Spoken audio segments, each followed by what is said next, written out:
His speech title is Suck at It First. His speech is designed to introduce you to Jacob and through his trials of becoming an entrepreneur. He has his own business. Additionally, he will speak on finding your 10.0 self and how you master the art of table side walk. Welcome, Jacob.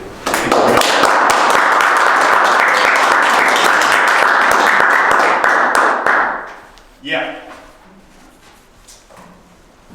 All right, guys. I want you to visualize something real quick. If you feel comfortable with it, close your eyes. This is what I want you to visualize. Imagine yourself in your most actualized form. All the potential you have within you is realized. How does that person feel? How does that person look? How does that person sound? How do they speak? How much faith do they have? And what impact do they have on others? You can open your eyes. When I was a young buck, I just wanted to be a leader. I wanted to be able to accomplish the things that I set out to accomplish. And eventually that evolved into me wanting to become a business owner. That was, of course, after I realized the NBA wasn't looking for too many 6-foot white boys. So I developed a master plan. It was 2 steps. Step 1, get a degree in something that interested me. Step 2, become a successful entrepreneur. It's a pretty straightforward plan. So I got my plan into motion. And actually, right now, it's been about 5 years since I graduated from school with a degree in exercise science, which in hindsight is the most useless degree you can get. I would not recommend it. So it was time to roll out step 2. There was only one problem. Though I had a business name, I had a service to provide, and I had a passion for what I wanted to do, I didn't feel confident. I felt scared. And I asked myself, why? Answer? Because initially, you're probably going to suck at it. This is me 6 months post-grad, making guacamole. I worked in a Mexican restaurant, The Mission, if you guys have ever been there, in Old Town. And I made tableside guac. And while there's nothing wrong with making guacamole, it wasn't my dream job. Like I love guac. It makes people happy, right? But it wasn't what I saw for myself when I closed my eyes and envisioned my 10.0 self.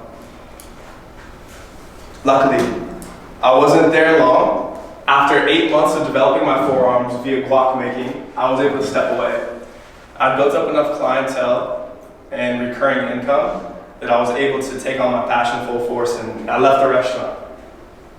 It was kind of more of a soft quit. Like, I didn't burn the boats entirely. I remember calling my manager at the time and was like, yeah, I think can you take me off the schedule for a little bit? I'm gonna try this thing out. So I stepped away. Fast forward a couple years, business was booming. The risk that was scary in the moment, it paid off.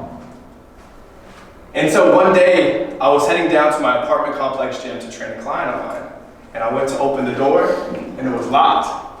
And there was a sign on the door. Amenity temporarily closed. COVID-19 had started to spread. You guys probably remember that March of 2020, where you were, what was going on with your business. Remember the lockdowns, they had curfews on us. People were drinking too much booze, there was riots. TikTok was going crazy. It turns out that humans aren't the most productive when we're not working. This was another one of those moments where I was like, what am I going to do? Luckily, after enough time and creativity, I was able to get the momentum rolling again. So much so that being a mobile personal trainer, which was originally the goal, was no longer feasible. It felt like more of a burden than a blessing. I was traveling all over the city. So I developed another master plan. Step 1, find a place to use as a physical location and build out a personal training studio and dump my life savings into it. Step 2, run a successful personal training business, an in-person brick and mortar studio. There was only one problem. That same doubt and insecurity, am I ready for this, came back in. That feeling I had when I formulated my original plan.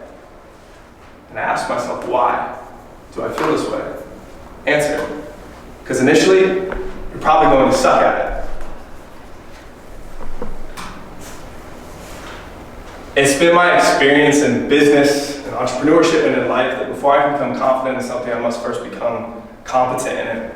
And competence only comes through repetition. It only comes through failure, doing the things you don't want to do, like this. There's this quote I really like by Alex Hormozi. He said, "You don't become confident by shouting affirmations into a mirror. You become confident by having an undeniable stack of proof that you are who you say you are." And I believe that to be true. So this is my commitment to myself, and this is my commitment to you guys, guests and Toastmasters, that I'm going to get better at this public speaking thing. But first, I'm giving myself permission to suck at it. And I'd be remiss to say that that vision you had of yourself, your 10.0 self, it's not out of reach. And that version of yourself is worth pursuing. I think a big part of life is pursuing that person.